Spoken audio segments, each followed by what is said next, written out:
जाएगा। ये भाई साहब ज्ञान दे रहे थे कि बीजेपी ने अपने नेताओं को दरकिनार कर दिया। और ये कितनी बढ़िया पार्टी थी जिन्होंने सरदार वल्लभ भाई पटेल, जिन्होंने सुभाष चंद्र बोस, कभी इनको नेहरू जी को जीते जी वो मिला जो सबसे बड़ा पुरस्कार होता है, भारत रत्न मिला। इंदिरा को जीते जी मिला, सुन लो भाई, इंदिरा जी को जीते जी मिला। राजीव गांधी को मरने के 2 महीने बाद मिला। सरदार वल्लभ भाई पटेल को 41 साल बाद मिला। सुभाष चंद्र बोस को 31 साल बाद मिला। और ये वो पार्टी है जिसने सुभाष चंद्र बोस की मूर्ति लगा के पूरे देश में बताया कि हम सम्मान देने वाले हैं। तुम क्या सम्मान दोगे? तुम्हारी औकात है सम्मान देने की? कांग्रेस की औकात है जिन्होंने मूर्ख बनाया गांधी के नाम पर। गांधी का नाम जिनमें जो खान की पार्टी होके तुम्हारे पास बाप का नाम नहीं, दादा का नाम नहीं, तुम्हें पता नहीं। राहुल गांधी बार बार कह रहे हैं कि देखिए देश में अन्याय का माहौल है, तानाशाही का माहौल है। अब वो यात्रा कर रहे हैं, पूरा कहने के लग रहा है इस यात्रा से कांग्रेस को फायदा होगा, राहुल को नुकसान होगा। बिल्कुल कांग्रेस को फायदा होगा। कांग्रेस जहां 10 साल में खत्म होने वाली थी वहां 2-3 साल में खत्म हो जाएगी। ये फायदा होगा। कांग्रेस सड़क पे आएगी, ये फायदा होने वाला है। और 24 में आपका बाप आने वाला है। भाई साहब इंडिया अलायंस लड़ेगा इलेक्शन। आप इंडिया अलायंस कर रहे हैं, ममता बनर्जी पूछ रहा है इंडिया की फुल फॉर्म क्या है? तुम्हारे वाले इंडिया की फुल फॉर्म क्या है? अच्छा उसकी अब बताना इंडिया की नहीं अंगूठा छाप है भाई साहब। देखा अंगूठा छाप है भाई। ये अंगूठा छाप हमारे देश की इकोनॉमी का ज्ञान बट रहा था। ये अंगूठा छाप मेरे देश की इकोनॉमी बता रहा था। ये बोल रहे थे कि हमारे देश में 10 लाख करोड़ का कर्जा है। इकोनॉमी इनसे पूछो, इकोनॉमी की फुल फॉर्म बताएंगे। मोदी जी वो कन्हैया लाल जैसे लोगों को रखते हैं जो बोलते हैं भारत तेरे टुकड़े हो गए इंशाअल्लाह इंशाअल्लाह। वो कहाँ गए, कहाँ चले गए? इधर आ जाओ। वो ऐसे लोगों को रखते हैं जो बोलते हैं भारत तेरे टुकड़े होंगे। ऐसी यात्रा करा रहे हैं वो। ये भारत जोड़ो यात्रा, भारत तोड़ो यात्रा करवा रहे हैं वो। 14 से 15 में, 14 के और 15 के बीच में मेरे भाई हमारे देश पे कर्जा कितना था? कर्जा अभी पता है आपको कितना है?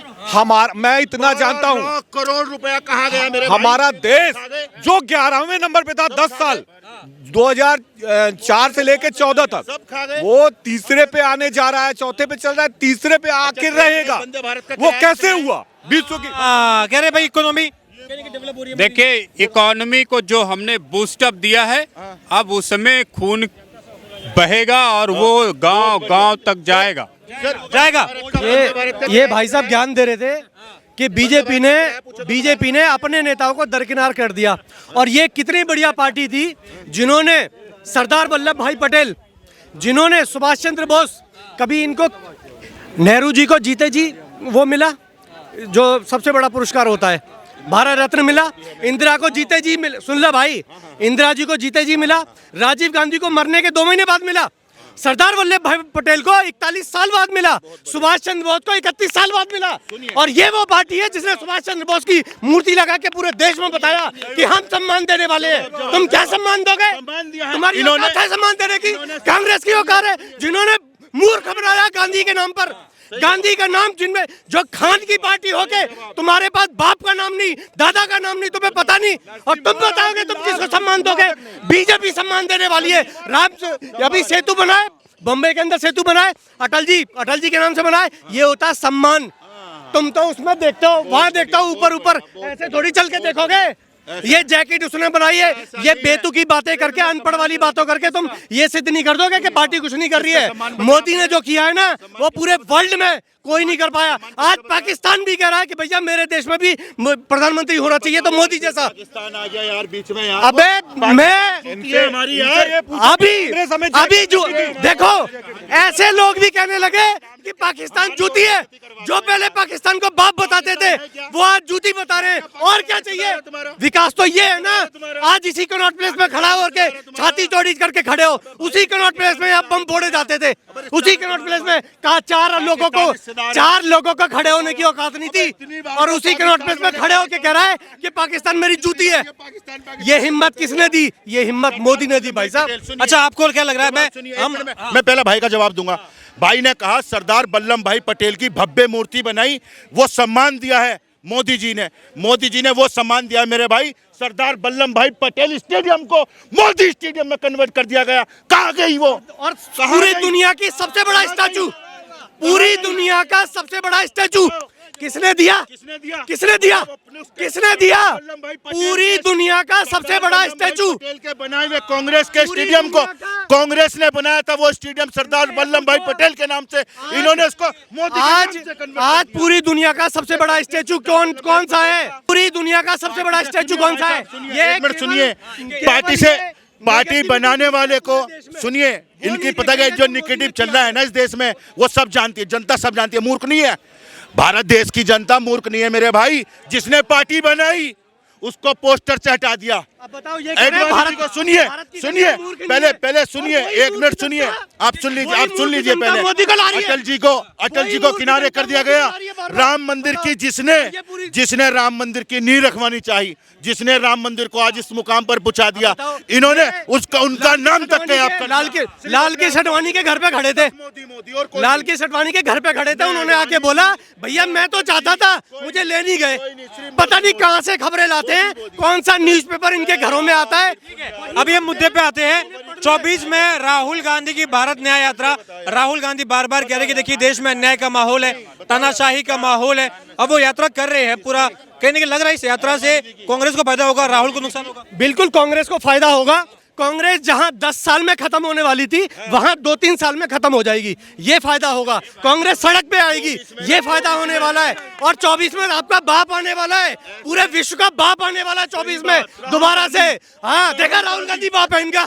आ गए, राहुल गांधी बाप है इनका। इसीलिए कह रहे थे, सुनो, अरे हमें पता हमारा बाप कौन है, हमें पता है, हमें पता पूरे देश का बाप कौन है, हमें पता पूरे विश्व का बाप कौन है। तुम्हारा बाप राहुल गांधी है, लेकिन तुम्हारा बाप राहुल गांधी है। अब सोचो, जिसका बाप राहुल गांधी हो, घर बैठे यार, लेकिन जिसका बाप राहुल गांधी हो, उसकी मानसिकता कैसी होगी? जिसको बोलने की तमीज नहीं, जिस पे विजन नहीं। राहुल गांधी जैसे लोग जो कपिल शर्मा का काम खत्म करने में लगे हुए हैं, वो देश को क्या देंगे यार? लेकिन राहुल गांधी भी यात्रा कर रहे हैं, तानाशाही का माहौल हो रहा है देश में, महंगाई बेरोजगारी, मोदी बात नहीं करते हैं, रोजगार की बात नहीं करते हैं, केवल मंदिर मंदिर घूम रहे हैं। पहले राम मंदिर का जिक्र हुआ, अभी चुनाव जैसे ही आ रहे तो ज्ञान वापी का सर्वे हुआ, SIT कह रही है वहाँ पे हिंदू मंदिर था। तो अरे सब कुछ ये चुनाव से पहले क्यों आ रहा है? सब कुछ बीजेपी को फायदा पहुंचाने के लिए। पहले तो मैं बता दूं कि राहुल गांधी की यात्रा, मैं कहता हूं भगवान करे राहुल गांधी और यात्राएं करें। राहुल गांधी की यात्रा से बीजेपी को फायदा होता है। पहली यात्रा करी, हम 3 जीत गए, ठीक है। अब की यात्रा करेंगे, सारा हार जाएंगे, ठीक है। तो मैं तो खुश हूँ राहुल गांधी से, भाई मेरा पक्का दोस्त है। ऐसे यात्रा करता रहे और जिताता रहे, जाकि देश आगे बढ़ता रहे मेरा।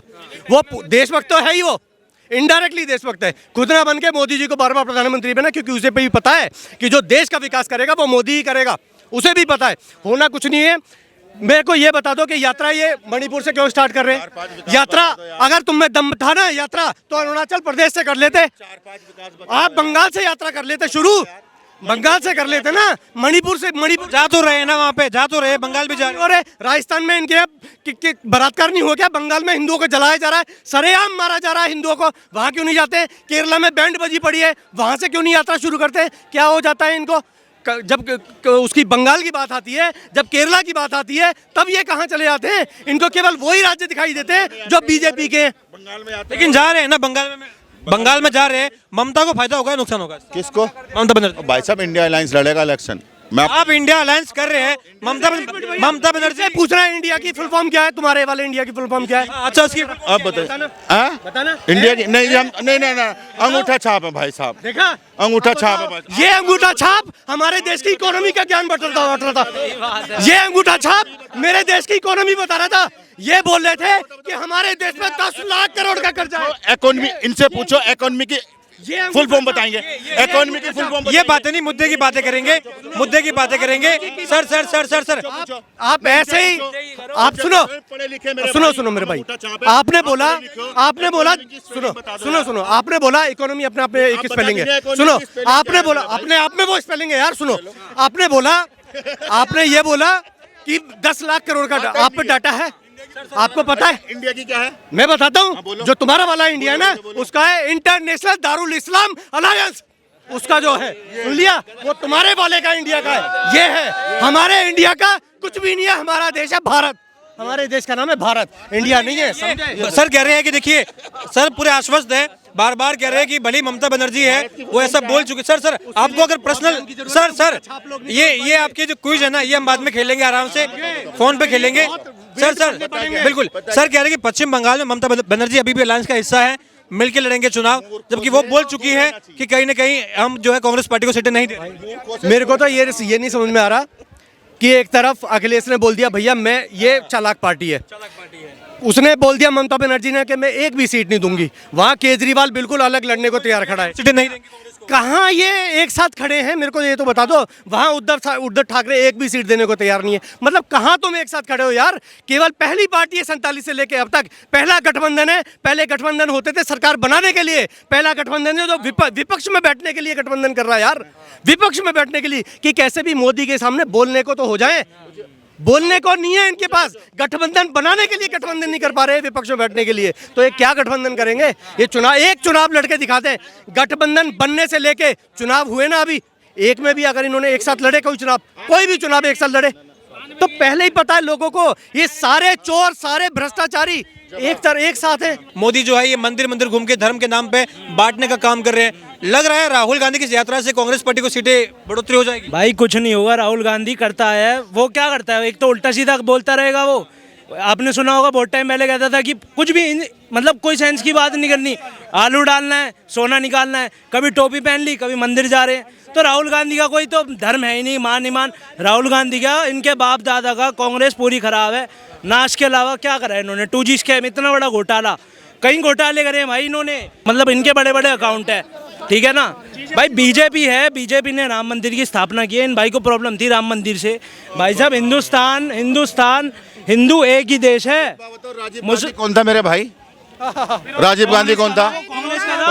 कांग्रेस ने ना जवाब ही नहीं ले रहे यार। इन भाई से ये पूछो राम मंदिर के कपाट खुलवाने वाले का नाम बताएं। मेरी बात तो सुनो, इनके जो ओवैसी हैं उन्होंने कहा था हमारे बाप दादा भी कभी हिंदू थे, और आज ये हिंदू का ही नाश कर रहे हैं। जब बाप दादा हिंदू थे, हिंदू का क्यों नाश कर रहे हैं ये बता दो। कह रहे कि ये बीजेपी के पास केवल मंदिर का मुद्दा होता है क्या? चुनाव से पहले एक बार राम मंदिर का जिक्र किया, उसके बाद में आप ज्ञान वापी की बात कर रहे हैं। केवल बीजेपी केवल मंदिर की कोई बात नहीं भाई, चुनाव मैटर नहीं करते, मैटर करती है उनकी सोच क्या है, हिंदू देश बनाने की, हिंदुत्व बनाने की। पूरे जय श्री राम, पूरे मेरी बात सुनो, पूरे प्लेनेट में एक ही हिंदू देश है हमारा, बाकी अन्य रिलीजन के कई देश हैं, क्रिश्चियन के कई हैं, औरों के कई हैं, मुसलमान सरदारों का बन गया। अब हिंदुत्व की स्थापना करना गलत बात थोड़ी है।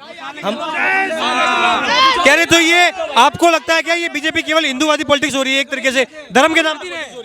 धर्म के नाम विकास की विपक्ष कर रहा है, विकास की बात नहीं कर रहे, मंदिर की बात कर रहे हैं। देखो मेरी बात सुनो, मंदिर से विकास पता क्या है? मैंने शुरू में आपको क्या कहा था, जो सुनिए, शुरू में मैंने सबसे पहले आपको क्या बात बोली थी, सुनिए, सबसे पहले मैंने क्या बात बोली थी। मेरे भाई जो अब आए हैं ये भी सुन ले, मैंने सुनिए, जो मेरे भाई अब आए हैं ना वो भी सुन ले। अरे सुनो यार, एक मिनट सुनिए, मैंने सबसे शुरू में एक बात बोली थी, ये जो मेरे भाई अभी आए हैं ना ये भी सुन ले इस बात को, कि राम जी थे, हैं और रहेंगे। बीजेपी रहे ना रहे, राम जी रहेंगे।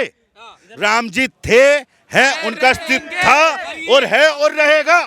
सबके ये जो कांग्रेस पार्टी के जो राहुल गांधी है, सर राहुल गांधी कह रहे हैं कि भगवान राम को बीजेपी ने अपना प्रत्याशी बना दिया है चुनाव में। प्रत्याशी नहीं, वो गलत बात है, प्रत्याशी नहीं बोला। ये विपक्ष का कहना है कि वो बीजेपी के प्रत्याशी क्यों नहीं बोला? उन्होंने कहा प्रत्याशी ही बोला है, मैं हूं ना, मैं कह रहा हूँ। कब बोला है प्रत्याशी? आपको हमने नहीं सुना। अच्छी चीज सबको कड़वी लगती है, अच्छी चीज सबको। माता सीता इतनी पवित्र थी, उनके ऊपर भी लांछन लगाया गया था। माता सीता इतनी पवित्र थी, उनके ऊपर लांछन लगाया था, ऐसे मोदी जी के ऊपर भी लगाया जा रहा है। हाथी चले बाजार, कुत्ते भोगे हजार। राहुल गांधी भी अब यात्रा कर रहे हैं, मोदी जी को नुकसान है। उस यात्रा से कुछ नहीं होने वाला है। मोदी जी 4 कदम चले, चार देश और जीत जाएंगे। मोदी जी वो कन्हैया लाल जैसे लोगों को रखते हैं जो बोलते हैं भारत तेरे टुकड़े हो गए, इंशाल्लाह। वो कहाँ गए, कहाँ चले गए? इधर आ जाओ। वो ऐसे लोगों को रखते हैं जो बोलते हैं भारत तेरे टुकड़े होंगे, ऐसी यात्रा करा रहे हैं वो। ये भारत जोड़ो यात्रा, भारत तोड़ो यात्रा करवा रहे हैं वो।